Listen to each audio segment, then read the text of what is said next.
पहले तो बहुत नाराजगी हुई। चंडीगढ़ में किसी यूनिवर्सिटी में बच्चियों के नहाने के फोटो लीक हो गए और उन बच्चियों ने आत्महत्या का प्रयास किया, ऐसा मुझे बताया। मैं उन पिताओं से नाराज हूं, मैं उन गुरुओं से नाराज हूं, मैं उस वाइस चांसलर से नाराज हूं जिसने उन बेटियों में यह आत्मविश्वास नहीं भरा कि क्या हो गया, नहा रही थी वो मूर्ख आदमी, उसने फोटो खींच लिया, उसकी प्रॉब्लम है, वो जेल में जाएगा।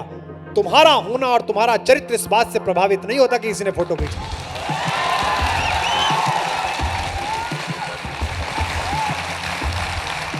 एक फिल्म आई थी, उसमें एक हीरो है, वो चाटा मार के प्रेम दिखाता है। जो ऐसा करे, लड़कियां बैठी हैं, मेरी बेटियां बैठी हैं, जो गाली नहीं दे सकता, जो कहे कि ये आई लव यू का सिग्नल है, अड़ोस पड़ोस में कोई दुगनी भारी चीज उठाकर उसे मानना कि दुगना प्रेम कर रही हूं तुझसे। अब बोल, प्रेम कर सकता है कि नहीं कर सकता है? ये प्रेम है। तो अब ये समझ में नहीं आ रहा है धीमे धीमे कि ये फटी हुई जीन्स छोड़ के धोती पहनूं कि धोती पहन के जीन्स पहनूं, ये बदल लूं हुडी। अब प्रबंधक लोग कहते हैं कि भाई साहब भगवा पहन लो। मैं उनसे कहता हूं कि यार सच की बात करने निकलूं झूठ से। मैंने कभी यूएनओ के बारे में कहा था, है अमन के वास्ते जग में बना यूएनओ, यूएसए की यू है इसमें, बाकी सबकी नो ही नो। कि साथ रहो तो सबसे बेहतर मौन रहो आभारी है, सत्ता की कविता से केवल इतनी रिश्तेदारी है, सारी दुविधा प्रतिशत पर है। अगली पंक्ति पर तालियां उठाना। सारी दुविधा प्रतिशत पर है, सच कितना बोला जाए, गूंगे सिखा रहे हैं हमको, मुंह कितना खोला जाए।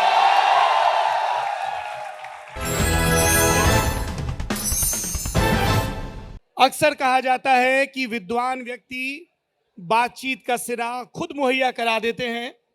कुमार विश्वास ने कहा लल्लन टॉप अड्डे के मंच पर, जिंदाबाद मत करो, उसके चक्कर में 7 साल बर्बाद हो गए। क्या वाकई कवि कुमार विश्वास को लगता है कि ये राजनीति का जीवन उनके लिए नहीं बना है, या सिर्फ ये 14 बरस का वनवास है लंका के युद्ध से पहले का?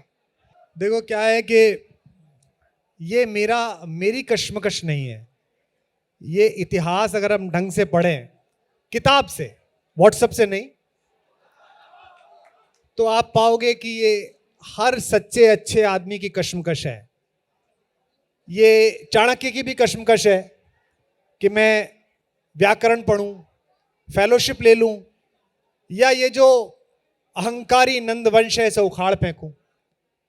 ये बाहर पढ़ते हुए मोतीलाल नेहरू के लड़के की भी कश्मकश है कि मैं अपने दादाओं की तरह, अपने पिता की तरह बैरिस्टर बन जाऊं, या ये जो अंग्रेजों का शासन है इसे उखाड़ फेंकूं।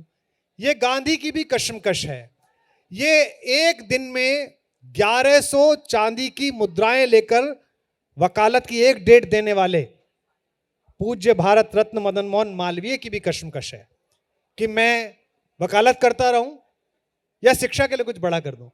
तो मैं कोई अनोखा पैदा नहीं हुआ हूं। मेरे अंदर एक कश्मकश 2010 में थी, कॉमनवेल्थ के टाइम में थी, वो प्रयोग किया। कई बार होता है कि हम बहुत शिद्दत से इश्क करते हैं और इश्क कामयाब नहीं होता, फिर उसके बाद कुछ दिन तक तनाव में रहते हैं। दुनिया में हमें स्त्री जाति से नफरत हो जाती है, स्त्रियों को पुरुषों से नफरत हो जाती है। उसके कुछ दिन बाद फिर कोई खूबसूरत चेहरा आपको दिखता है और आपको लगता है कि नहीं नहीं नहीं, अगर फिरदौस बर्रुए जमीनस्त हमीनस्त तो हमीनस्त। तो ऐसा कुछ नहीं है कि मन उब गया है। जो मिल सकता था, जो हो सकता था, उस एनर्जी से आपने 1000 किलो कोयला जलाया बड़ी मेहनत से, खूब फूंक मारी, खूब करा, बाद में बनाई क्या आपने? चाय। वो भी नगर पालिका छाप, तो मिला क्या? तो ये थोड़ा लगता है। जब मैंने नौकरी छोड़ी तो मेरे पिताजी ने मुझसे कहा कि अब 2 साल नौकरी और कर लेगा तो प्रोफेसर हो जाएगा, अभी एसोसिएट प्रोफेसर है। तो मैंने उनसे कहा इसलिए नहीं छोड़ रहा कि पैसे रुपए की बात है, इसलिए छोड़ रहा हूं कि आउटपुट और इनपुट खराब है। मैं जितनी एनर्जी क्लास में लगाता हूं 60 मिनट पढ़ाने में, बाद में जो बच्चा एमए करके आता है मैं उसका गुनहगार बनता हूं। मेरे उसके पास नौकरी नहीं है। मुझे लगता है मैंने इस बच्चे को भूषण पढ़ाया, केशव पढ़ाया, मानस पढ़ाई, निराला पढ़ाई, राम की शक्ति पूजा पढ़ाई क्लास में, और अब इस बच्चे को जो नौकरी मिलनी चाहिए थी वो मैं नहीं दिला पा रहा। हाँ, 1 लाख की कोटा की मेले की भीड़ में अगर मैं 2 घंटे कविता पढ़ता हूं तो मैं ये जानता हूं कि मैंने 2 घंटे कविता पढ़ी, 15-20 लाख रुपए लिए, लेकिन उस 1.5 लाख लोगों में कम से कम 1000, 2000, 3000 बच्चों में अधिक मनुष्य होना, अधिक नागरिक होना, अधिक जिंदा दिल होना, अधिक संजीदा होना, अधिक साहित्यिक होना मैं करके लौटा। तो रात को खाना खाते में तसल्ली रहती है कि मेहनत का खाया, श्रम का खाया, प्रतिभा की तो चलिए छोड़िए, श्रम का खाया। तो राजनीति में जो 7 वर्ष गए हैं उनका जो आउटपुट अल्टीमेटली लौट के आया वो अभी ऐसा नहीं लगा कि मुझे लगता हो कि वो 7 वर्ष अच्छे खर्च किए। आंदोलन तक तो बहुत अच्छे थे, तब तो लगता था कि कुछ हो गया है, कुछ कर रहे हैं। बाद में थोड़ा जैसे कहते हैं ना, मेरे से आदमी के लिए ऊब हुई। अब हो सकता है कि किस दिन मुझे लगे नहीं यही जरूरी है, ये करना जरूरी है, सामने वाला शासक ज्यादा अहंकारी हो गया है, या हो सकता है कि बोतल में से जिन मैंने निकाला है बाद में मुझे ही डालना पड़े। भैया कुछ पता नहीं, नेवर नोस। कवियों की एक खूबी होती है, उन्हें शब्दों को बरतना आता है। कभी वो बोतल का जिन होता है और कभी बौना इंसान होता है। आत्ममुक्त छोड़ दिया। नहीं, मुझे लगा कि कुछ तो जनता की याददाश्त के भरोसे छोड़ दूं। बहरहाल, मैं इन दिनों और मेरे जैसे करोड़ों हिंदुस्तानी एक नए कुमार विश्वास को डिस्कवर कर रहे हैं। वो कुमार विश्वास जो मुरारी बापू को कथा सुनाता है और वो भाव विह्वल हो जाते हैं। इस विचार की शुरुआत कैसे हुई मैं ये जानना चाहता हूं, क्योंकि मेरी माताजी अभी दिल्ली आई हुई थी बुंदेलखंड से। तो उनको मैं समझा रहा था कि माई ये टीवी है, इसमें ऐसे ऑडियो पे बोलो तो वो वीडियो। तो मैंने कहा कौन सा वीडियो लगा दूं? तो बोली वो कोई कवि हैं कुमार विश्वास, वो राम कथा सुना रहे हैं। हमको इतना अच्छा लगा। हम ऐसे पेशे में हैं, तमाम नेताओं से, कलावंतों से मिलने का मौका मिलता है। हमने अपनी माताजी के सामने, क्योंकि हमारी माताजी को लगता है, अभी वो दो बरस पहले तक कहती रही कि बेटा नौकरी वोकरी तो ठीक है, कहीं बैंक में पीओ लग जाते हैं।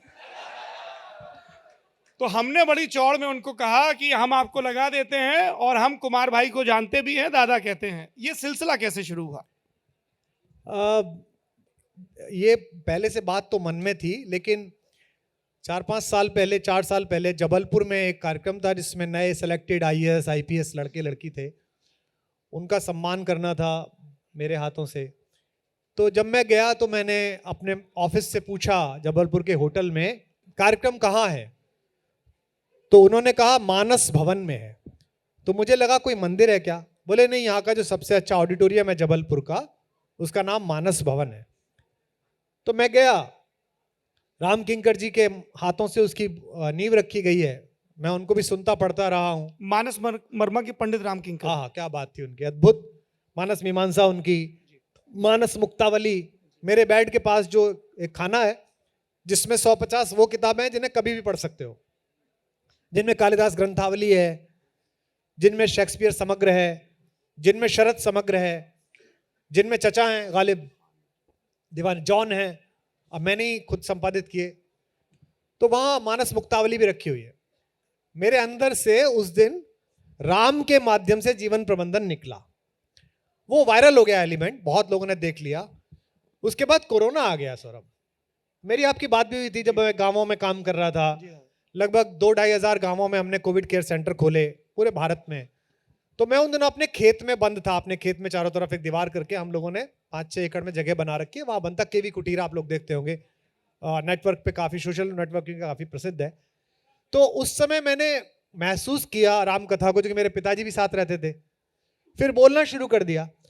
फिर लगा कि अगर कविता 2004 के आसपास युवाओं में नहीं थी, मैं ले गया, कोशिश की, पहुंच गई। आंदोलन का भी यही हाल था। 2010 में लोग कहते थे कि साहब आंदोलन में 5-6 आदमी आते हैं, 500 आदमी आ जाते हैं, लेकिन देश आ गया। तो मुझे लगा कि ये जो धार्मिक विचार नहीं, मैं लल्लन टॉप के मंच से कह रहा हूं, यहां ऐसी बातें कहीं सुनी जाती हैं, इस मंच को आदत पड़ गई है।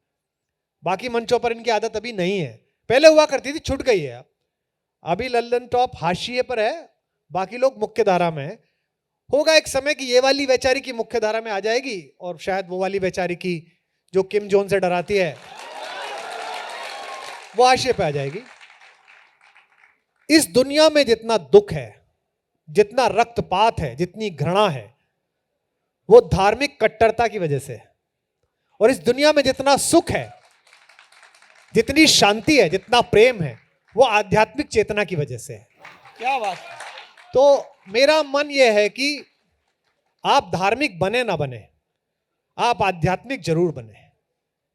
यही कारण है कि मैं बाहर हूं और मेरे चेहरे पे कमोबेश उतनी आभा तो है जितनी एक कविता लिखते हुए आदमी के चेहरे पे होनी चाहिए। और मुझे इस बात की चिंता नहीं है कि तिहाड़ में मसाज मिलेगी कि नहीं मिलेगी, इस बात की चिंता नहीं है। तो राम जो है वो राम या कृष्ण पर बोलना, मैं तो बोलना चाहता हूं इस्लाम पर भी, मैं तो बोलना चाहता हूं अन्य धर्मों पर भी। पर अन्य धर्मों में इस समय स्थिति ऐसी है कि आप अच्छा भी बोलो तो पता नहीं वो क्या समझे। चूंकि मैं सनातनी हूं और मैं राम पे बोलता हूं, अगर राम पे कोई उल्टा सीधा बोल भी दे तो मैं उसे कहता हूं कि तू चुप रहे, तेरा अलग है मेरा अपना अलग है, अपने अपने राम, तेरा अपना राम मेरे अपने राम। तो थोड़ी सुविधा है बोलने की।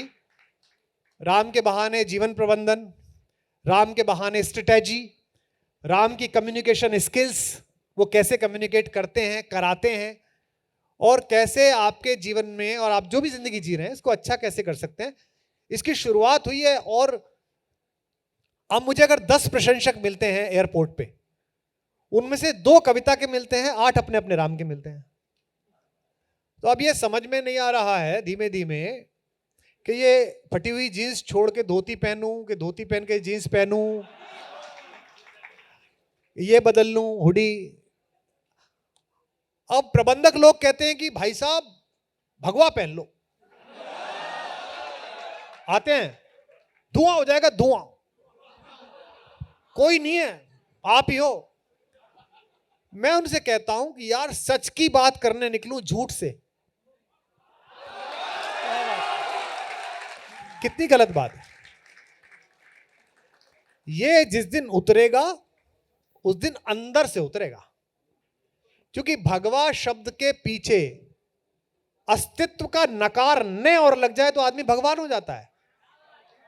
भगवा लिखो और पीछे न और लगा दो।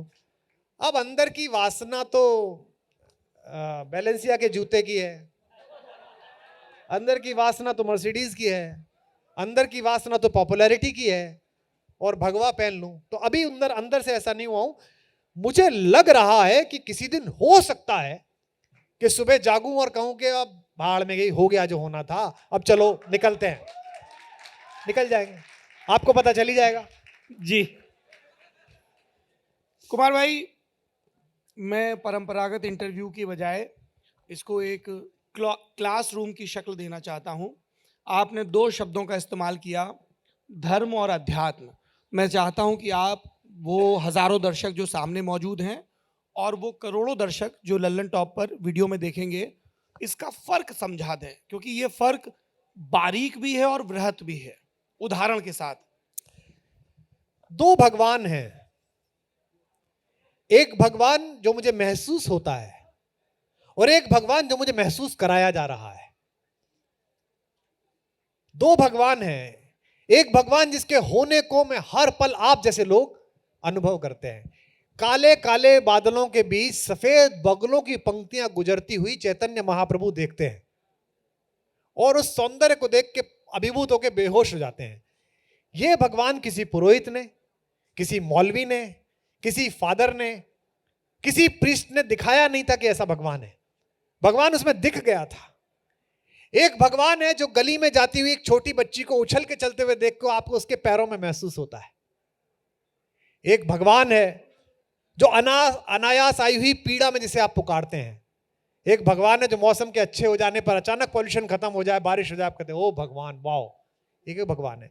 एक भगवान है जो आपको बताया गया है कि इतने किलो सोने का मुकुट है, या ये यात्रा में सब्सिडी है। वो जो भगवान है जो हमारे ही मनुष्यों द्वारा दिखाया गया है, उसका सारा आयोजन धार्मिक है। अच्छा है, बुरा नहीं है। मैं भी बैठता हूं उसमें, मेरे घर में भी होती है पूजा, बैठता हूं। नया घर बनवा रहा हूं, उसमें मंदिर बनवा रहा हूं, माताजी पिताजी इस फ्लोर पे होंगे, वो मंदिर भी बनवा रहा हूं, वही भगवान है। लेकिन अगर मुझे एक कविता में एक शब्द अच्छा सा आ जाए, उसके बाद जो मेरे अंदर अनहद जगता है कि आहा ये तो हो गया, या किसी नए लड़के का शेर सुन के मुझे लगता है कि यार क्या कह दिया इस लड़के ने, कलेजे से लगा लूं इसको, वो जो अनुभव होता है वो आध्यात्म है। बस यही थोड़ा सा अंतर है आध्यात्म और भगवान।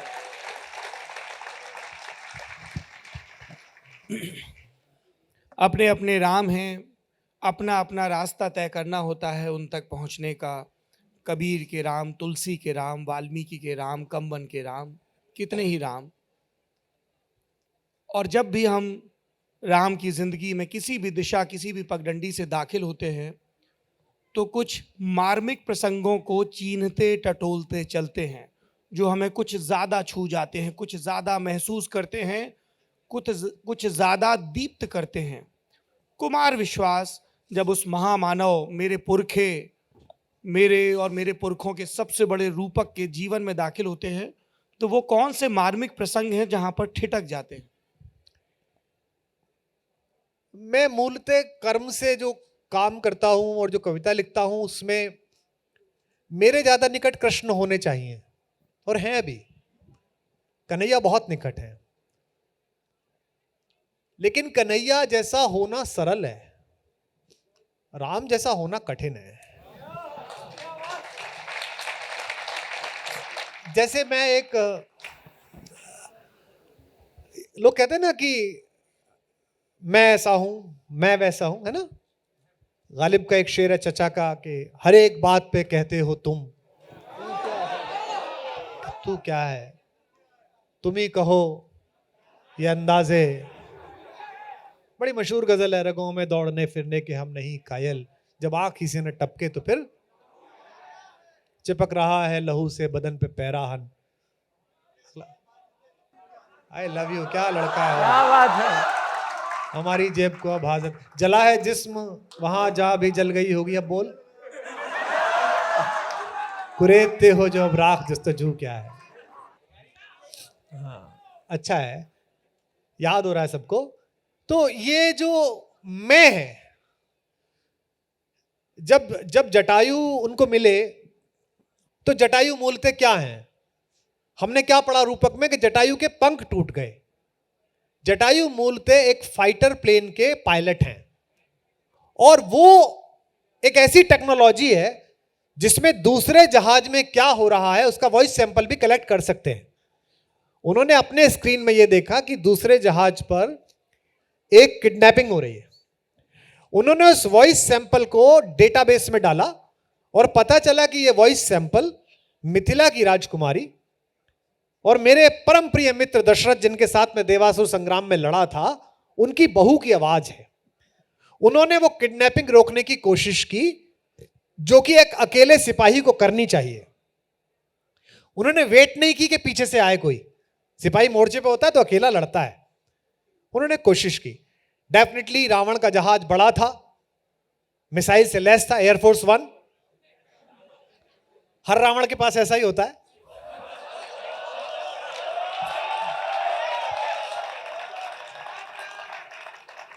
और अन्याय से लड़ने वाला हर जटायु अकेला ही होता है। जटायु लड़े, अच्छे से लड़े, लेकिन प्लेन क्रैश हो गया।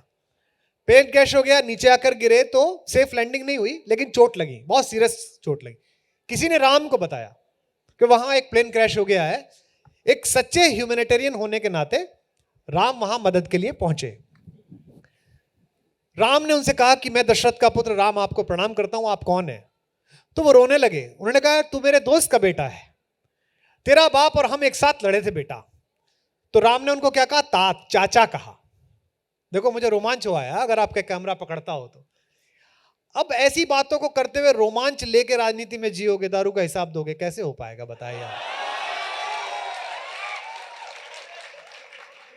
ये सौरभ द्विवेदी मुझसे अक्सर पूछता है, दादा आप क्या, ऐसे आदमी को कौन पार्टी में लेगा यार, कौन राजनीति करवाएगा ऐसे आदमी से? मुंह फट सच बोल देता है, रोमांच हो जाता है बात कहते हुए।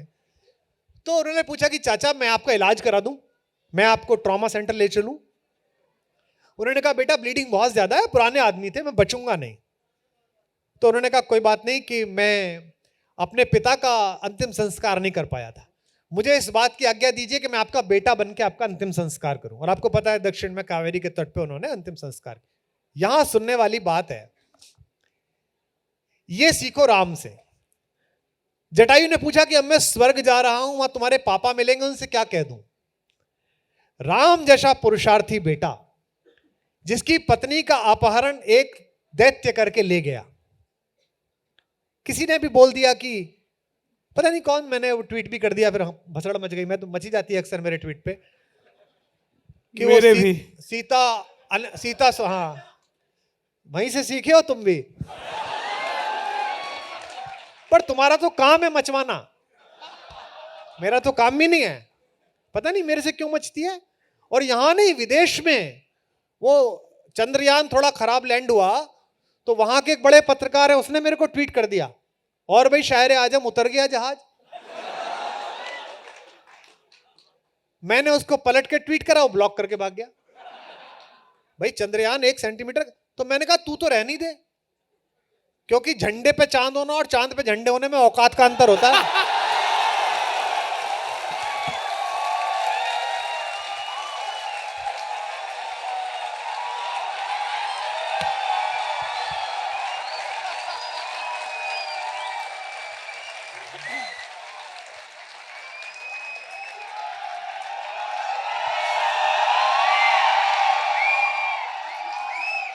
अब तो बहुत सुधर गया हूं, पहले तो कर देता था बहुत। पुलवामा के टाइम में ऐसी हुआ, पुलवामा में हुआ, वहां की एक एंकर है बड़ी खूबसूरत माशाल्लाह। इसमें क्या है यार, गुलाब तो अगर पड़ोस के गुप्ता जी के में अच्छा खिले तो बोलो कि अच्छा खिला है। इसमें क्या है, सुंदर है तो है वो। ओ पुलवामा पे मैंने वो कविता ट्वीट करी ना, और ये थोड़ा आंख में डोरी डाल के, तो उन्होंने लिखा कि तनाव वो पहले कविता बता हाँ बता दो, वो है नमन उनको। तो वो बोली, उन्होंने सुन के लिखा कि अगर लड़ाई हुई, मेरे नाना भी फौज में थे, अगर लड़ाई हुई तो मैं भी लड़ने जाऊंगी। तो मैंने इतना मासूम सवाल पूछा सौरभ उनसे कि ब्लॉक करने की जरूरत ही नहीं थी, फिर भी कर गई। उन्होंने लिखा मेरे नाना भी लड़ाई में थे, इंडो पाक लड़ाई में, मैं भी जाऊंगी। तो मैंने पूछा नाना जी ढाका में तो नहीं थे पोस्टेड?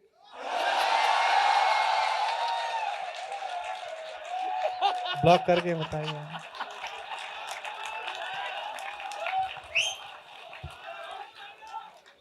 अब बताइए आप, राम से जटायु पूछ रहे हैं कि बेटा ऊपर तुम्हारे पिताजी मिलेंगे, क्या बोल दो?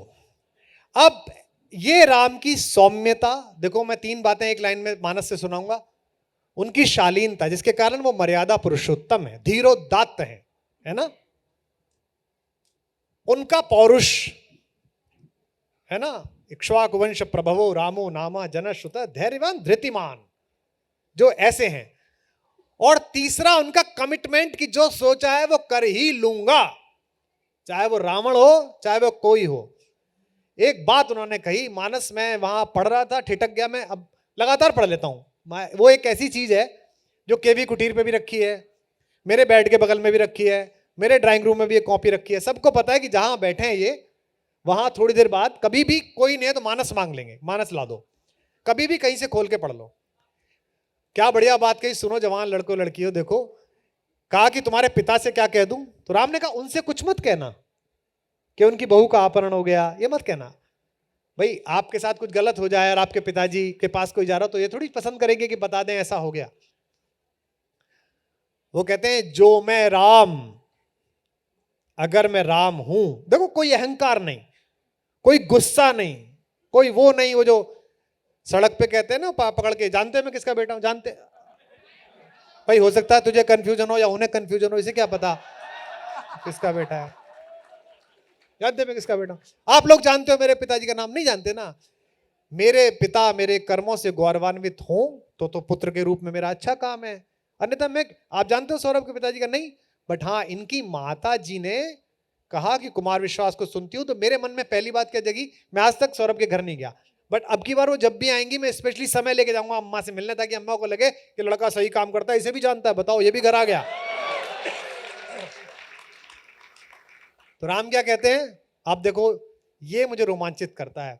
कहते हैं आप मत बताना, पिता से जाके पिता सन जाए, आप पिता से जाके मत कहना, जो मैं राम, लल्लन टॉप वालों सुनो, तो कुल सहित खानदान सहित कही दशानन आए। रावण खुद आके ऊपर आके बताएगा कि क्या कर दिया था उसने। इसे कह बड़े आराम से, जो मैं राम तो कुल सहित, अकेला भी नहीं आएगा। यह भी उनको पता है कि जब मैं लड़ूंगा, जब मैं जाऊंगा लड़, ये वो समय है जब राम को केवल इतना पता है कि रावण नाम का एक राक्षस उठाकर ले गया। अभी उन्हें यह पता नहीं कि समुद्र कैसे पार होगा। अब ये देखो किस्सा और सुनाता हूं। लॉर्ड माउंटबेटन की ऑटोबायोग्राफी पढ़ी है आप, तुम तो बहुत किताबें पढ़ते हो, हमारे पास होगी। उसमें एक बहुत अच्छा संस्मरण है। माउंटबेटन इलाहाबाद जा रहे थे इसी दिल्ली स्टेशन से, तो बोले कि मैंने बहुत सारे लड़के देखे वहां, तो मुझे लगा लड़के क्यों आए हुए हैं, तो मैंने अपने एडीसी से पूछा कि यंग बॉयज क्यों हैं, तो उन्होंने कहा साहब इलाहाबाद यूनिवर्सिटी के वाइस चांसलर इसी में जा रहे हैं। तो उन्होंने सोचा कि टीचर ऑफ द नेशन जा रहा है, मैं नमस्ते कराता हूं। तब वाइस चांसलर होते थे। हाँ, तब उनकी लिस्ट वहां से नहीं जाती थी जहां से आजकल जाती है। ये मैं तब कह पा रहा हूं जब मेरे घर में भी एक है। आप सब जानते हैं कैसे बनते हैं, आपको क्या होता है सबको पता है। तब पहले वाइस चांसलर मतलब बड़ा आदमी। तो आप सबको याद होगा कि एक बहुत बड़े वाइस चांसलर थे प्रोफेसर ओंकारनाथ झा, उनके बेटे अमरनाथ झा भी वाइस चांसलर बने। तो बोले मैं डिब्बे में घुसा तो एक 21 साल का लड़का सफेद शर्ट पहने हुए टेबल पे बैठ के कुछ लिख रहा था लकड़ी के डिब्बे में। तो मैंने उससे पूछा आर यू वीसी झा, क्या आप वाइस चांसलर झा हैं? लड़के ने कहा नॉट येट, अभी तक तो नहीं हूं। इसका मतलब उसे था पता कि मैं बनूंगा, और बाद में professor Amarnath Jha vice chancellor बने। तो राम को जीने में क्या, जो मैं राम, अगर मैं राम हूं तो कुल सहित खानदान सहित। इसलिए जितने लोग सुन रहे हैं और करोड़ों लोग जो इसे देखेंगे, उनसे अनुरोध है कि धार्मिकता में नहीं, अपने जीवन में क्वालिटी का चेंज लाने के लिए आप इस कहानी को पढ़िए। अपने अपने राम के सत्र में आइए, अगर कहीं मिल सकता हो आपको मौका, मैं तो कर ही रहा हूं लगातार, खुद भी पढ़िए। मुझे तो इस दवा ने फायदा किया है। होता है ना कि भाई हमने ये इसमें त्रिफला घोल के पिया था, उसके बाद मेरा जुकाम ठीक हो गया, तो आदमी कोशिश करता है सबको बताए। राम रसायन, हाँ, राम रसायन ने फायदा किया। आदमी क्या है, पड़ोस में कोई आदमी छींक रहा होता है, उसे कहता भाई साहब आपकी तबीयत खराब है, आप ना त्रिफला को ऐसे करके खाना, आप ठीक हो जाओगे। तो मैं जब ऐसे अंधेरे में था, जब मुझे लग रहा था ठिठक गई लाइफ, तब मुझे तो राम रसायन ने फायदा पहुंचाया है। तो मैं आप सबसे भी कह रहा हूं, आप भी खाइएगा, फायदा होगा आप सबको भी। कुमार भाई, मेरे भीतर का और मेरे दर्शकों का साझा लोभ तो ये है कि मैं राम नाम के तत्व पर और भी सवाल पूछूं, एक फिर भी पूछूंगा और फिर कृष्ण पर जाएंगे। ये मेरे वो अद्भुत पुरखे हैं जो अदम्य साहस देते हैं हमें। एक बात और बीच में बोल दूं आपके प्रश्न के, ये जितने ज्ञान देने वाले हैं आपको भारतीय धर्मशास्त्र के विषय में कि इसमें ये कहानी है, किस्सा है, लोहिया से बड़ा तो कोई नहीं है। लोहिया की एक छोटी सी किताब है राम कृष्ण शिव, इतनी सी किताब, पढ़ो उसको, जरूर पढ़ो। मैं सदा कहता हूं भाई, टॉम डिक हैरी की कहानी सुन के मॉरल ऑफ द स्टोरी सीख सकते हो, तो घर में जो किताब रखी है उससे क्यों नहीं सीख सकते हो भाई। उस हैरी पॉटर में अल्टीमेटली क्या है, उसमें कोई पुरुषार्थ नहीं है, वो जादू है। सिर्फ एक झाड़ू बीच में लगाता है, उड़ता है, हमने भी उड़ाया।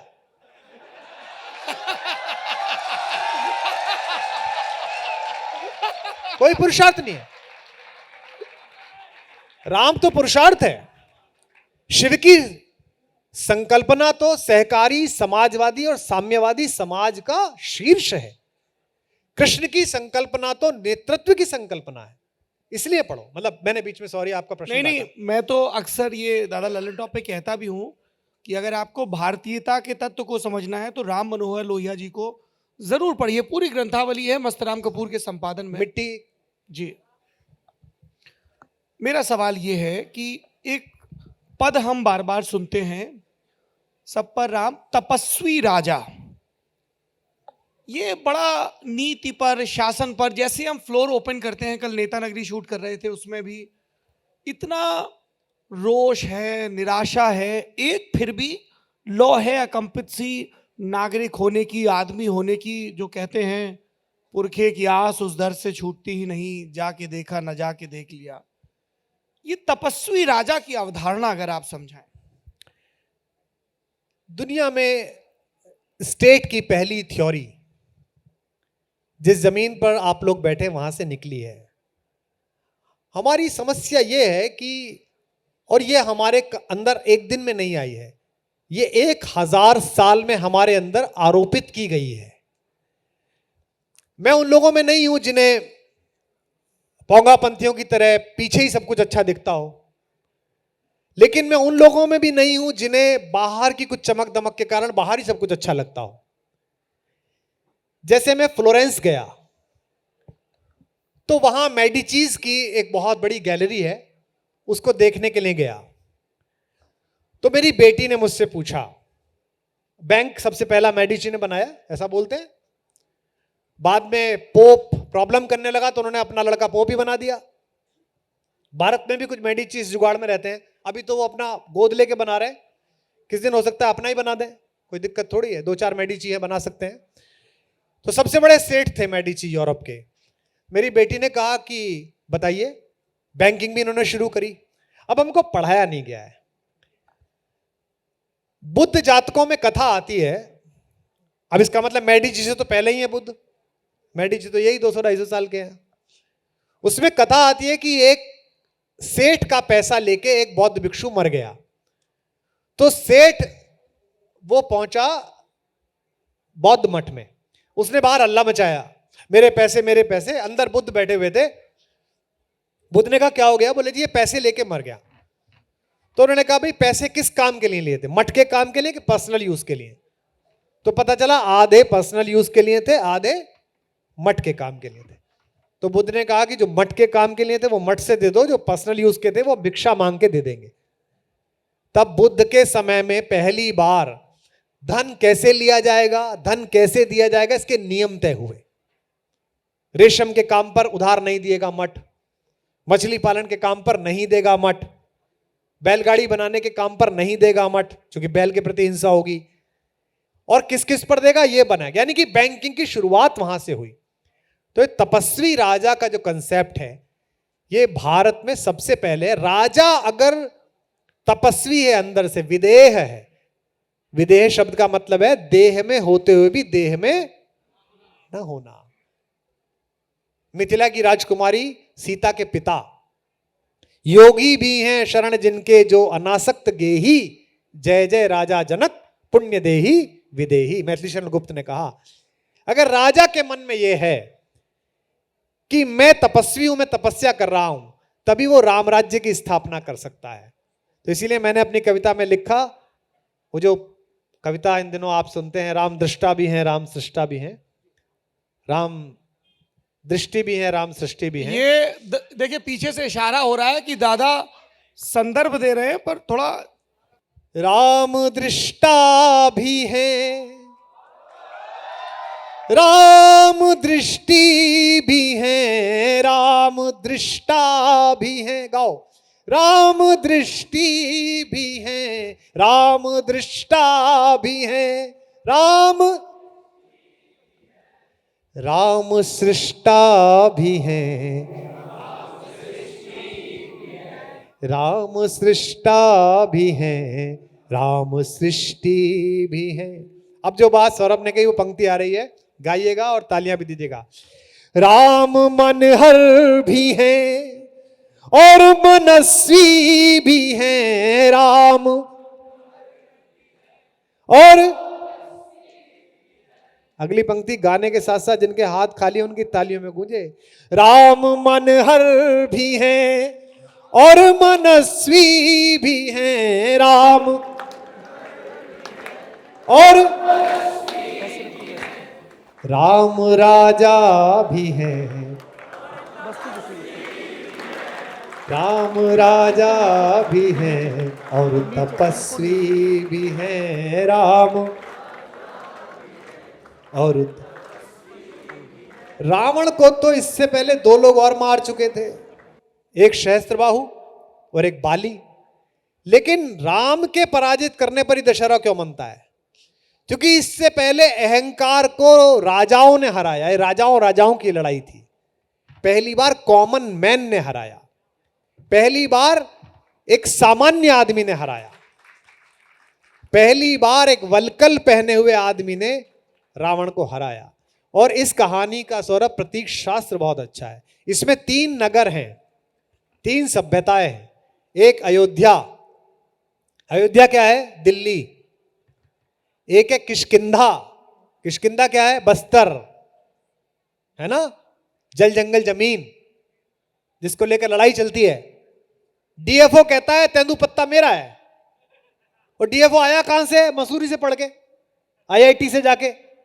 जो लड़की वहां पुरखों के समय से पैदा हो रही है, राम के समय से, वो कहती है मेरा है, तो कहती नहीं तू चोर है। वो लड़की कहती है डीएफओ से कि मैं तुझे जंगल में छोड़ देती हूं और तू मुझे छोड़ दे, तू अपने ऑफिस पहुंच जा, मैं अपने गांव पहुंच जाऊं, चल करके बता दे दोनों कहां पहुंचते हैं। लड़ाई चल रही है ना, ये शासन को तय करना पड़ेगा। तो ये दूसरी राजधानी है किष्किंधा, और तीसरी कौन सी है? लंका। लंका यानी वॉशिंगटन। वो लड़वा दिए दोनों, वो बेचारा एक विदूषक लड़वा दिया उससे, हुस हुस लड़, हम देंगे माल तुझे। वो आगे बढ़ गया, उसने पीछे मुड़ के देखा तो वो आ ही नहीं रहा। ये पाइप डाल के खून पीने वाली जो एक कौम है ना, कि थोड़ा सा हिंदुस्तान का पी लेते हैं, टेस्ट नहीं आया, थोड़ा राष्ट्रवाद ज्यादा आ गया इसमें, चलो पाकिस्तान का पीते हैं अब थोड़ा सा, अब इसमें भी मजा नहीं आ रहा, थोड़ा गोरा खून पीते हैं, चलो यूक्रेन में लगाते हैं पाइप, देखते हैं यूक्रेन में से पी लेते हैं। ये सेठ तब भी था, ये लंका में बैठता था। ये जो दुबई है वहां गोली नहीं चलती, लेकिन वहां जो बैठे लोग हैं वो तय करते हैं किस देश में गोली चलेगी। लंका में आदमी नहीं मरता। खरदूषण का मुख्यालय कहां है? भारत में। और खरदूषण कर क्या रहे हैं? विश्वविद्यालय को नष्ट कर रहे हैं, आज भी कर रहे हैं, आज भी खरदूषण यही काम कर रहे हैं। ऋषियों के आश्रम नष्ट करने का क्या मतलब है? विश्वविद्यालय को नष्ट करना। अब सूक्ति बोल रहा हूं लल्लन टॉप के मंच पर। ये 3 सभ्यताएं हैं, एक अयोध्या, दिल्ली, लखनऊ, जयपुर, भोपाल, एक किष्किंधा, बस्तर, मध्य प्रदेश, उड़ीसा, दक्षिण, नॉर्थ ईस्ट, और एक लंका यानी कि दुबई, यानी कि अमेरिका, यानी कि रूस।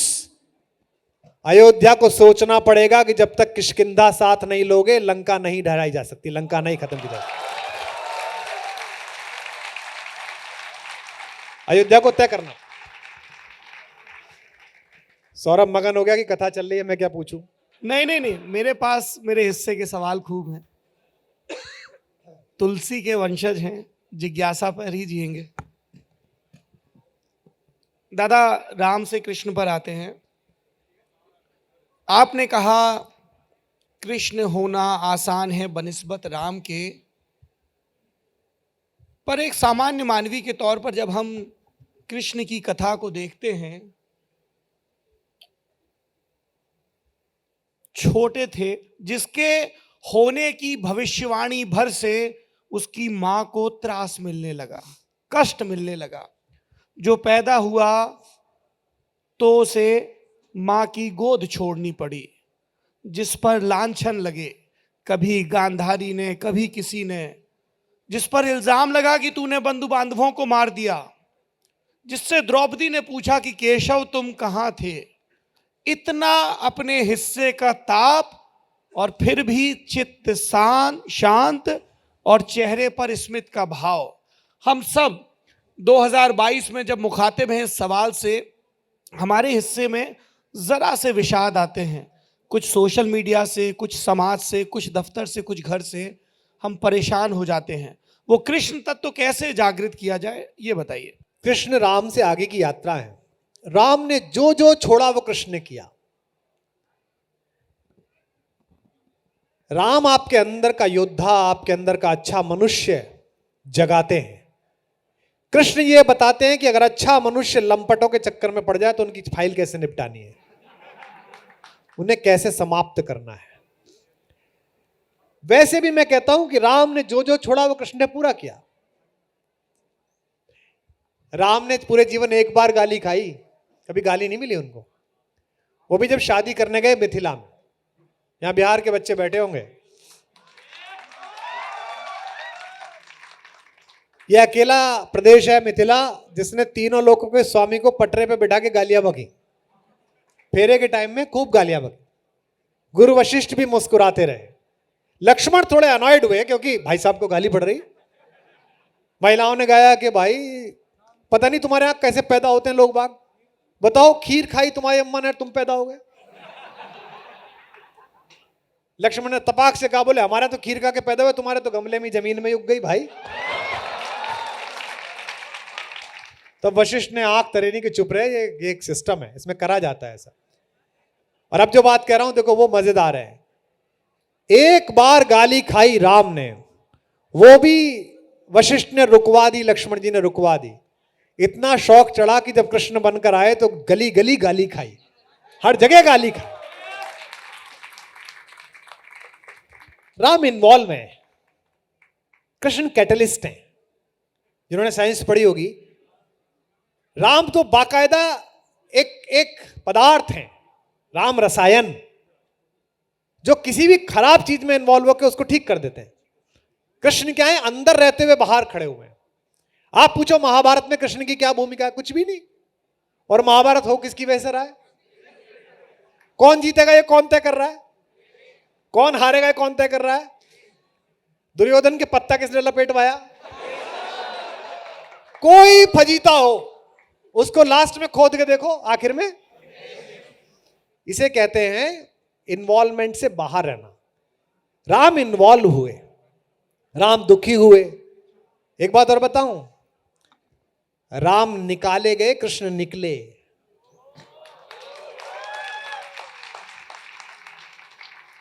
राम जिन षड्यंत्रों ने निकाले, कृष्ण ने निकलकर उन षड्यंत्रों को ध्वस्त किया। मेरी आज लंदन टॉप पर मैं इस ख्वाहिश को, इस इच्छा को व्यक्त कर दूं। मैं पिछले 4-5 साल से कोशिश कर रहा हूं कि मुझे कोई पुकारे और मैं अपने अपने श्याम बोलूं, 2-3 दिन कन्हैया पर बोलूं। विराम लेते हैं। देखो एक अंतर और बताता हूं, फिर इस पर भी तालियां देना। राम सरयू में प्रवेश करते हैं तो उस समय पूरी अयोध्या रो रही है, लेकिन कृष्ण जिस समय अपने लोक वापस जाते हैं तो उस समय वो बांसुरी बजा रहे हैं, वो मुस्कुरा रहे हैं। जैसे कैटलिस्ट होता है, कैटलिस्ट किसी रिएक्शन में जाता है, रिएक्शन को तेज करता है, कम करता है और बाहर निकल आता है। ऐसे ही इस देश को रामायण तो पढ़नी ही चाहिए, लेकिन इस देश को अपनी आर्थिक नीतियों से, विदेशियों से, आक्रांताओं से कैसे जूझना है, इसके लिए महाभारत पढ़नी चाहिए। इसके लिए गीता, धर्म की पुस्तक कम है, आध्यात्म की पुस्तक कम है, मनोविज्ञान की पुस्तक ज्यादा है। ये जो बंबई में 19, 20, 21 साल की लड़कियां इतना ज्यादा ग्लैमर लेने के बाद एक दिन पता चलता है सुबह नहीं रही, मेरा आपका कलेजा दुखता है। कितनी प्यारी बच्ची है, कितना अच्छा लड़का है। एक लड़का हमारा बड़ा प्रिय था, आपको भी, मुझे बहुत प्रिय था वो बच्चा। भैया भैया भैया मैं उसको अक्सर फोन करता था। सुबह पता चला कि वो नहीं रहा, बड़ा दुख हुआ। ये सब जो आजकल मिलते हैं ना, आपस में लिखते हैं I used to do yoga. एक तो अंग्रेजी ने एक मात्रा फालतू कर दी है। राम रामा हो गए, कृष्ण कृष्णा हो गए। मुझे लड़कियां मिलती हैं, आई डू योगा। मैंने कहा एक आसन फालतू करती है तू, कौन सा करते क्या? ये योग है, योगा कहां से आ गया? अगर ये सब लोग गीता पढ़ लें तो मैं दावे के साथ कह सकता हूं एक भी व्यक्ति अंधेरे में नहीं घिरेगा। क्योंकि आप कितने भी उदास डिप्रेस हो सकते हैं, अर्जुन से ज्यादा डिप्रेस्ड आप नहीं है। उसके हाथ से तो धनुष छुटा जा रहा है। बचपन में जिस दादा ने उसको गोदी में खिलाया है, कहते हैं ना महाभारत में, वो कहते हैं जब वो कहता है तात, तो वो कहते हैं अबे तेरा चाचा नहीं हूं, तेरे बाप का भी चाचा हूं। लेकिन वो तो चाचा ही बोलता है। उसके सामने खड़ा है और कृष्ण कहते हैं मार तीर, हतो वा प्राप्यसी स्वर्गम, मारा गया तो स्वर्ग जाएगा, जित्वा वा भुक्षसे महीम, और जीता तो इस संसार का भोग करेगा। तस्माद उत्तिष्ठ कौन्तेयः, इसलिए कुंती पुत्र उठ और क्या कर, युद्धाय कृत निश्चय। ये जो आखिरी शब्द है कृत निश्चय, इसमें प्रॉब्लम है। थोड़ा सा पढ़ना है, थोड़ा सा प्रेमी बनना है, थोड़ी सी क्रिकेट खेलनी है, थोड़ा सा सोशल मीडिया पे ओपो ओपो करना है सुबह सुबह, 4 ट्विटर के जवाब देने हैं, 5 सेल्फी बनानी है, 6 रील बनानी है, अंत में खुद रील बन के रह गए। मराठी के प्रोफेसर रमेश तेंदुलकर का लड़का एक काम मन से करता था, इतने मन से करता था कि उस काम के चक्कर में 10वीं में फेल हो गया। आज महाराष्ट्र जाना, मराठी बोर्ड की 10वीं क्लास की किताब है हमारे प्रेरक, हमारे आदर्श, उसमें उस लड़के के नाम का चैप्टर है। लड़के का नाम है सचिन रमेश तेंदुलकर। बस कृष्ण यही करते हैं, कृष्ण जो है तेंदुलकर बनाते हैं।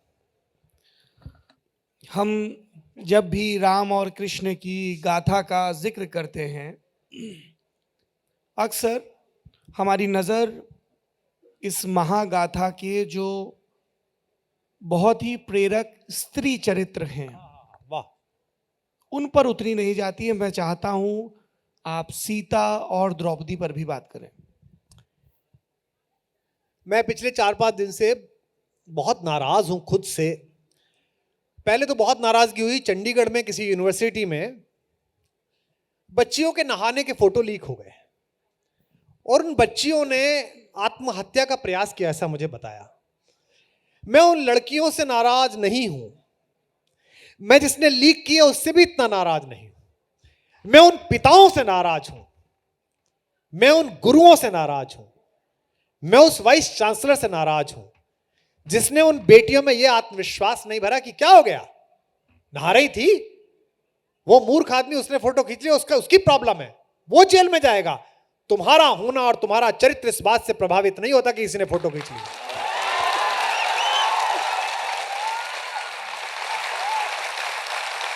ये कैसी बेटी है?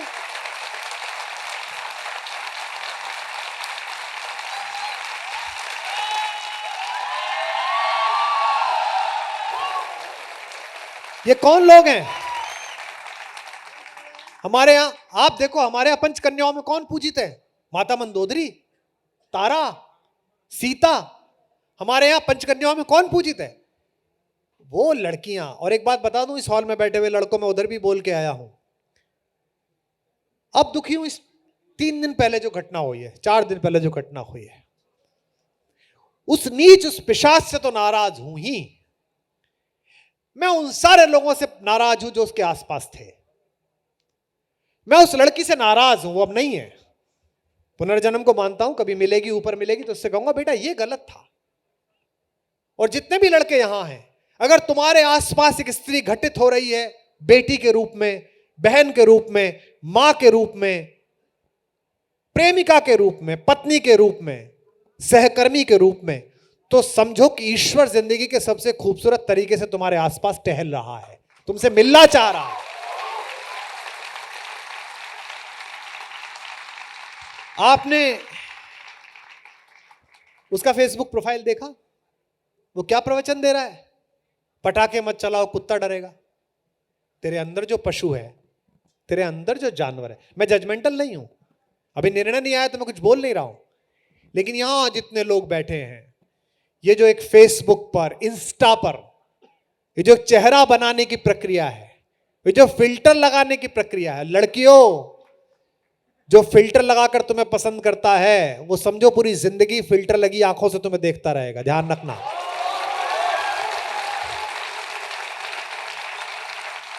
मैं जैसा हूं, वो जो शेर है ना कि उतर कर कसरे आली से हमारे रूबरू आओ। हम जाते थे हिंदी के कवि आईआईटी में, हमको स्पेस मिलता था स्टार से पहले। मेरा बहुत अच्छा दोस्त है, बाद में दोस्त हो गया। मैं आईआईटी खड़गपुर गया, 45 मिनट्स है सर आपके, 45 मिनट्स, लॉन्ग बैक 2003 2004।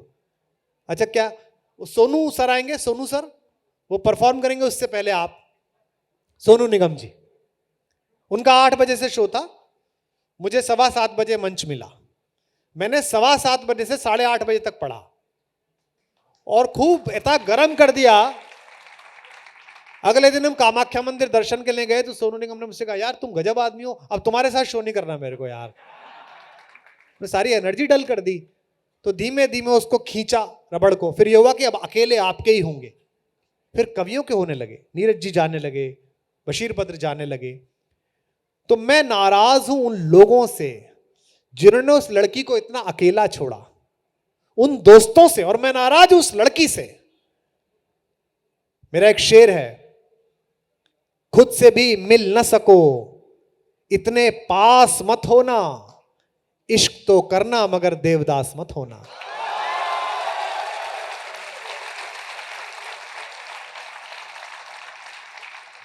एक फिल्म भी आई थी, एक फिल्म आई थी, उसमें एक हीरो है, वो चाटा मार के प्रेम दिखाता है।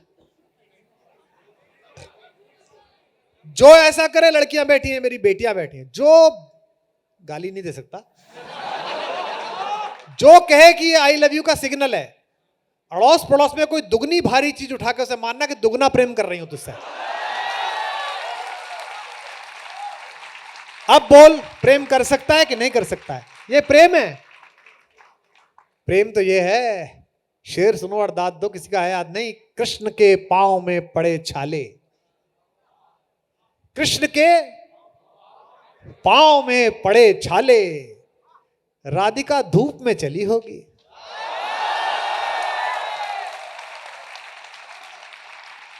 यह है प्रेम।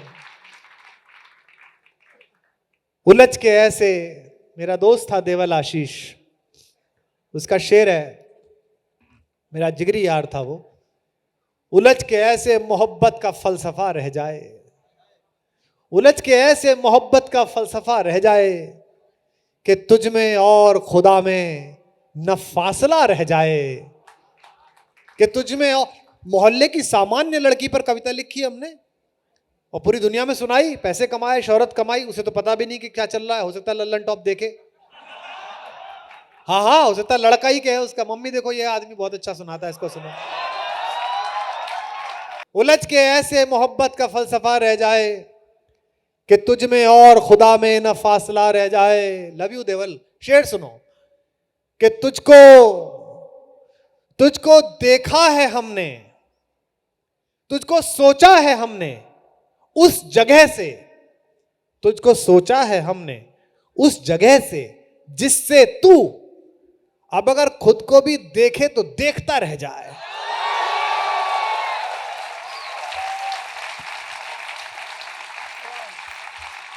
तो ये इश्क के नाम पर जितना फर्जीवाड़ा चल रहा है, ये तभी खत्म होगा जब कृष्ण पढ़ोगे, कबीर पढ़ोगे।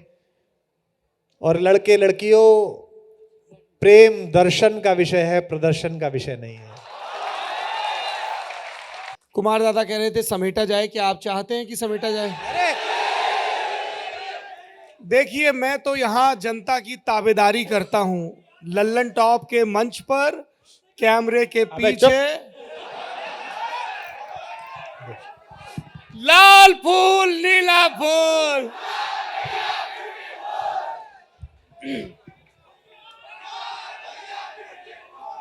दादा, हमने राम पर बात की, कृष्ण पर बात की। मैं वही लोहिया जी की टेक लेकर शिव पर, क्योंकि हम लोगों ने ना बड़ा आइकन्स में रिड्यूस कर दिया। अरे शिव मतलब बम भोले, शिव मतलब धुआं, शिव मतलब ये, शिव मतलब वो। जबकि शिव तत्व पर यदि आदमी गहन ढंग से विचार करे, मनाली ट्रांस, हाँ, शिव मतलब मनाली ट्रांस, तो उसका कुछ अगर सूत्र दिया जाए। भगवान शंकर एक ऐसी अवधारणा है।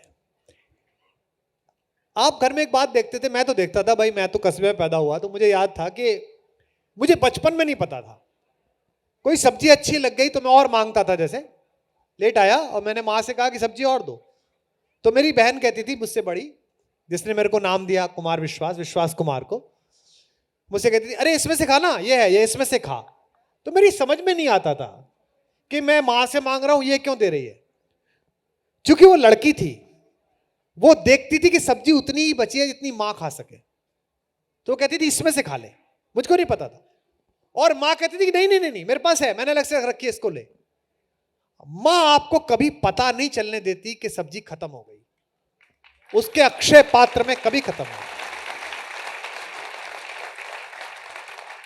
ये जो परिवार के मंगल के लिए भूखे रह जाने की शक्ति है, ये भारतीय समाज का शिव तत्व है।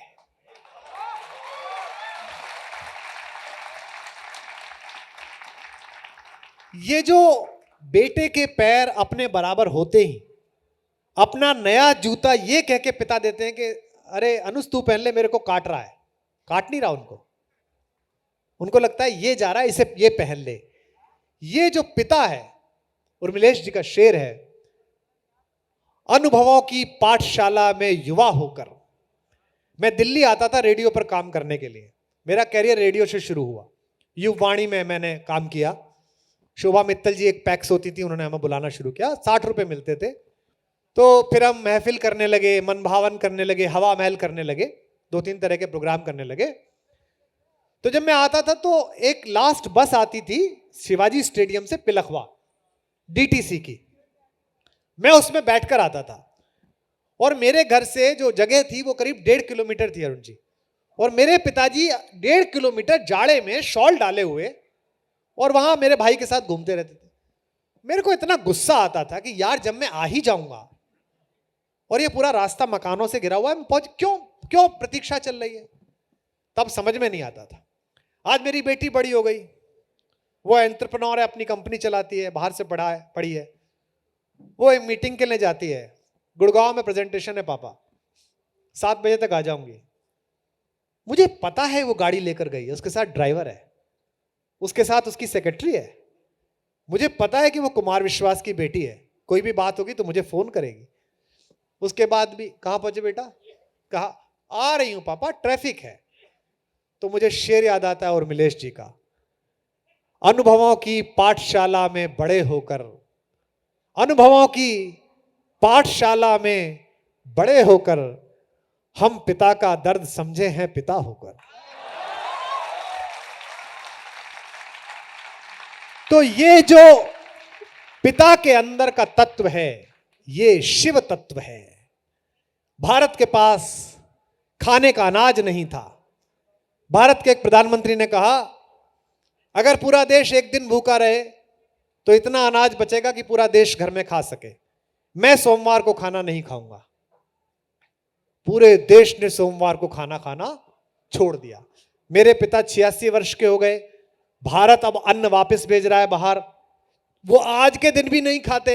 बहुएं पूछती हैं, नई बहू जब आती है, नई पतोहुआ आती हैं, पापा आप क्यों नहीं खाते, अंकल आप क्यों नहीं खाते हैं। बेटा शास्त्री जी व्रत रखवा गए थे, अब शास्त्री जी चले गए, व्रत रह गया। ये जो लोक मंगल के लिए एक दिन भूखे रहने का संकल्प है, ये शिव संकल्प है।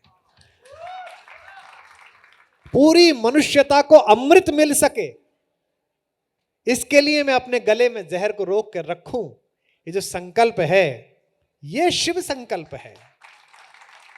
ब्राजील से लकड़ी लेने वाला, कनाडा से पानी लेने वाला और अपने कूड़े को सोमालिया के समुद्र तट पर फेंकने वाला बड़ा सेठ आजकल दुनिया में कहता है कि एनवायरमेंट बचाओ। अबे तुझसे दुनिया बचे तो एनवायरमेंट बचे। यूनाइटेड नेशंस में कहता है कि दुनिया बचाओ, मैंने कभी लिख दिया था। हमसे पूछते हैं ना, हमने सर्जिकल स्ट्राइक क्यों कर दी, हम ऐसा क्यों कर रहे हैं।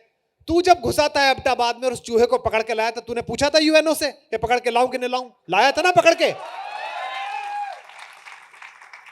मैंने कभी यूएनओ के बारे में कहा था, है अमन के वास्ते जग में बना यूएनओ, यूएसए की यू है इसमें, बाकी सबकी नो ही नो।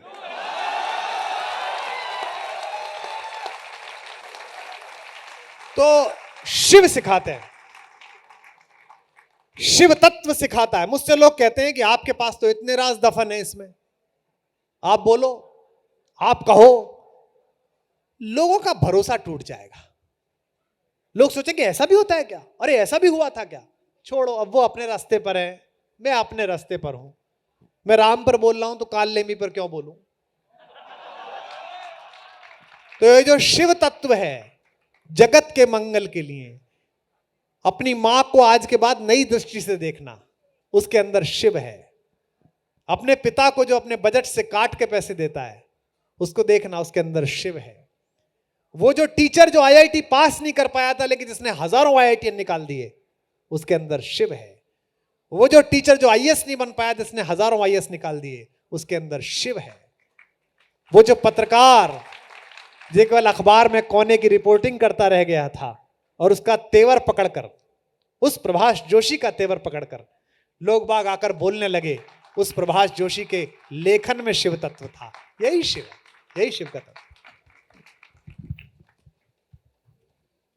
समेटे। मैं अलोकप्रियता के सेंसेक्स में सबसे ऊपर पहुंचने वाला हूं अगले वाक्य के साथ। इस अड्डे का, इस सेशन का आखिरी में, इस अड्डे का फिलहाल आखिरी सवाल, और उससे पहले हमें चाहिए आपसे एक कॉल। हमको हमारे बुजुर्ग सिखा गए हैं, बेटा बड़े लोगों को ऐसे टाइम पकड़ो जब वो ना कह पाए। क्या लल्लन टॉप के करोड़ों दर्शक ये चाहते हैं कि कुमार विश्वास guest in the news room में आए? इतने शोर की तो कुमार भाई को पहले कवि सम्मेलन से आदत है, शोर ऐसा हो कि ये हां कहकर जाएं। क्या इनको guest in the news room में आना चाहिए? अभी हामी नहीं आई है।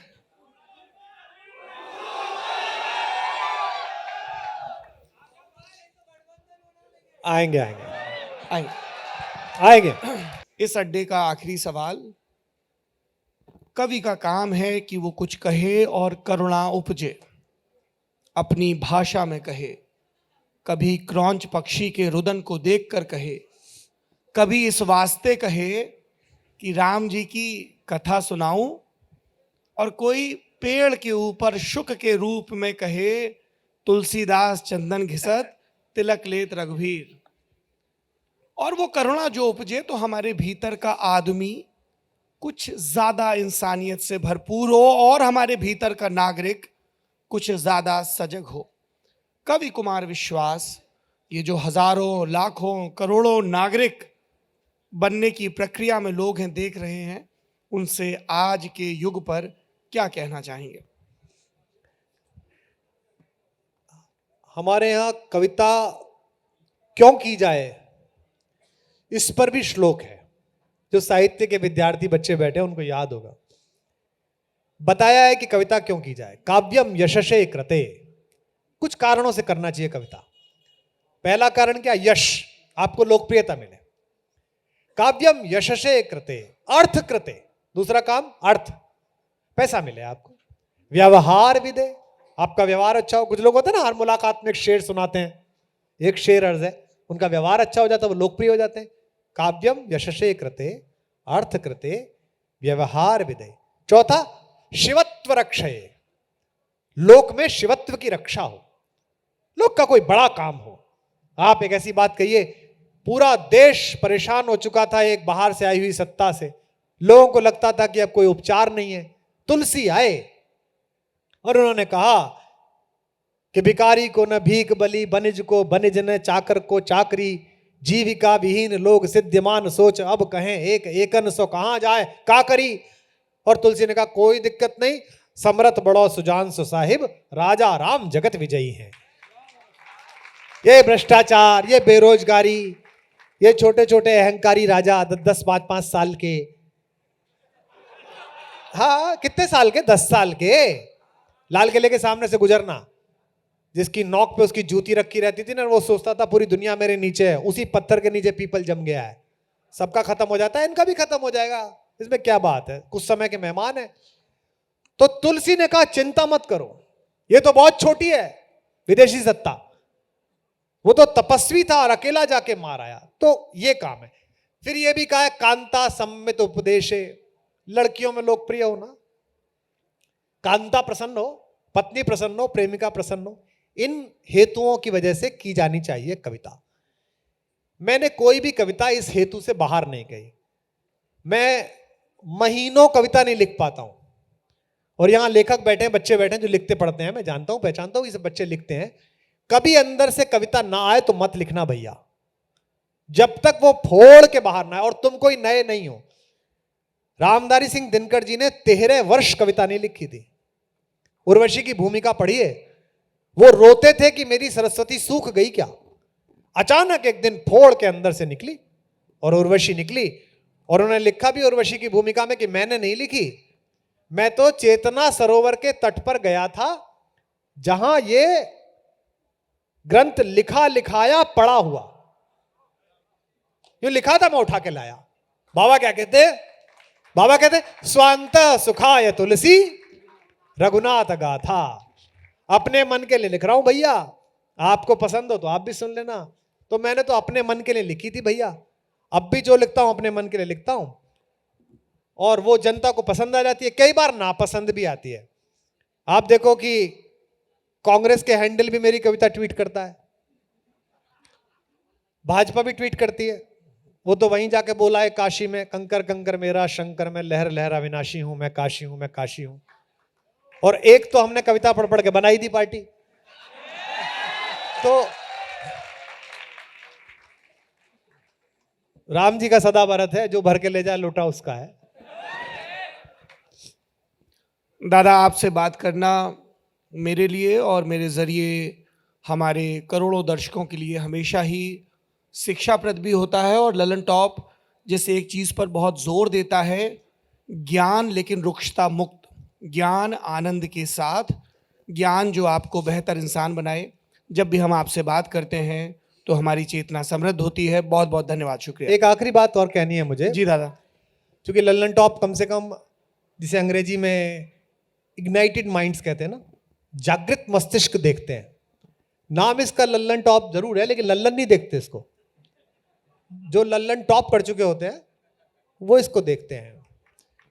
एक ऐसे दौर में मैं और आप हैं जहां अनायास बड़ों की जिम्मेदारी फिसल कर तुम्हारे और मेरे हाथ में आ गई है। यह काम बड़ों का था हमारे घर का कि हमारे झगड़े निपटाते। यह काम बड़ों का था कि हम एक दूसरे से घृणा करते तो वो कहते नफरत मत कर यार, ये भी तेरा भाई है। लेकिन बड़े इसी मूड में है कि नफरत कर लो तो मजा आ जाए। कई घर होते हैं ना जब माँ बापों के बीच झगड़ा होता है, वो बेटों को यूज करते हैं। तो मम्मी के साथ है, पापा के साथ है, मम्मी के साथ, तो लड़का बेचारा देखता रहता है किसके साथ हूं मैं। तो दुर्भाग्य से हम संवेदना के ऐसे मोड़ पर इस समय खड़े हुए हैं। मेरे को भी 34 वर्ष कविता पढ़ते हो गए।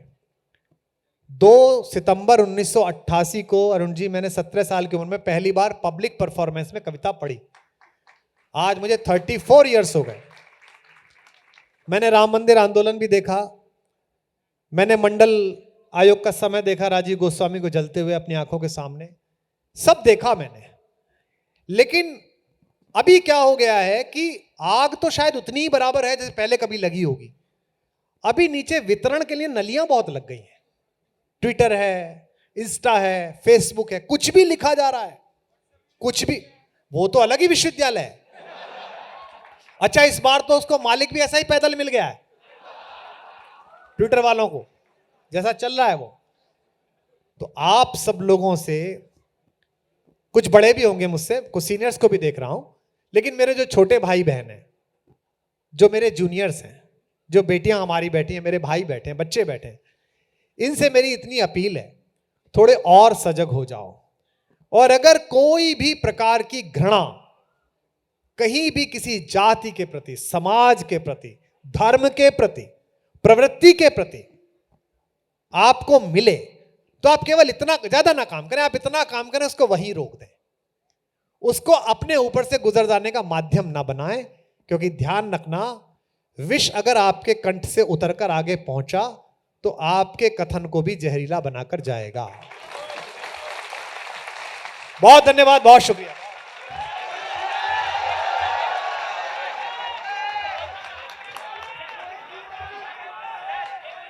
कि मैं जब भी तेज चलता हूं,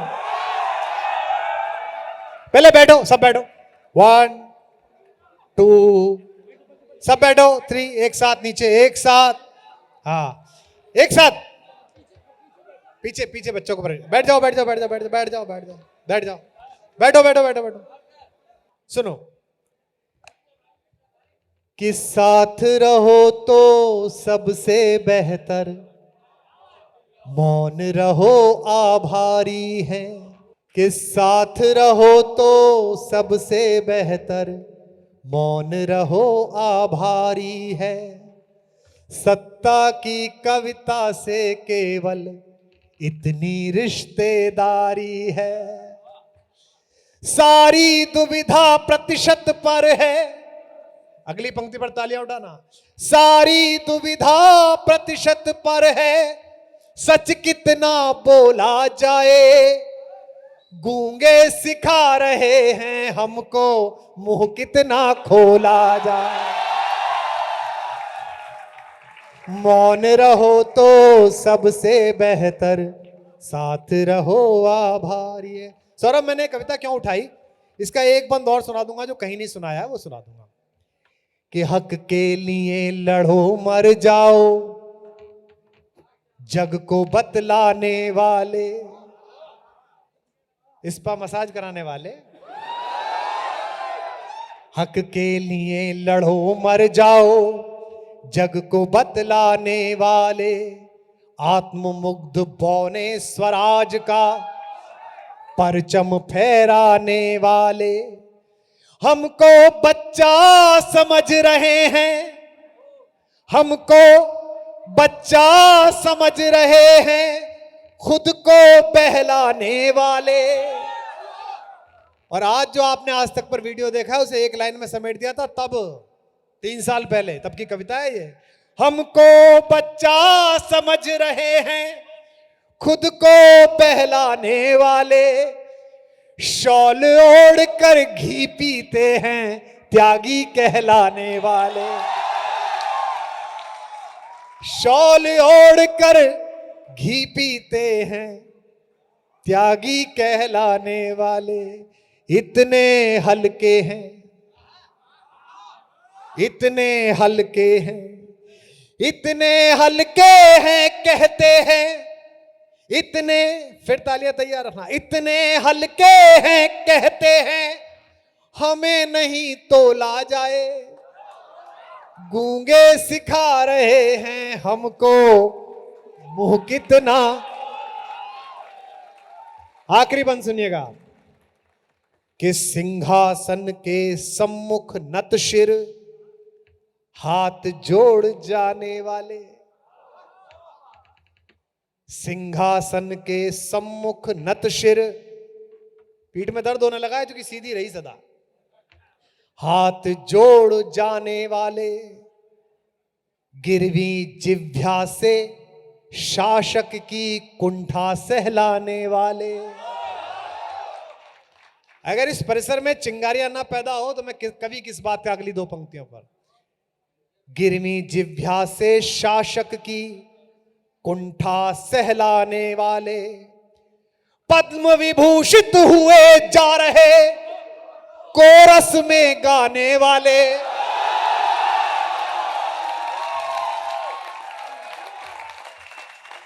पद्म विभूषित हुए जा रहे, कोरस में गाने वाले। राजद्रोह में बंद पड़े हैं भैरव गुंजाने वाले, पद्म विभूषित हुए जा रहे कोरस में गाने वाले, राजद्रोह में बंद पड़े हैं भैरव गुंजाने वाले। करो प्रार्थना, लल्लन टॉप में, करो प्रार्थना राजमहल तक। मेरा यही एक मिशन है अब, आप सबकी तालियों पर समाप्त करना। करो प्रार्थना राजमहल तक, वाणी का शोला जाए, गूंगे सिखा रहे हैं हमको। बहुत धन्यवाद, बहुत लगो।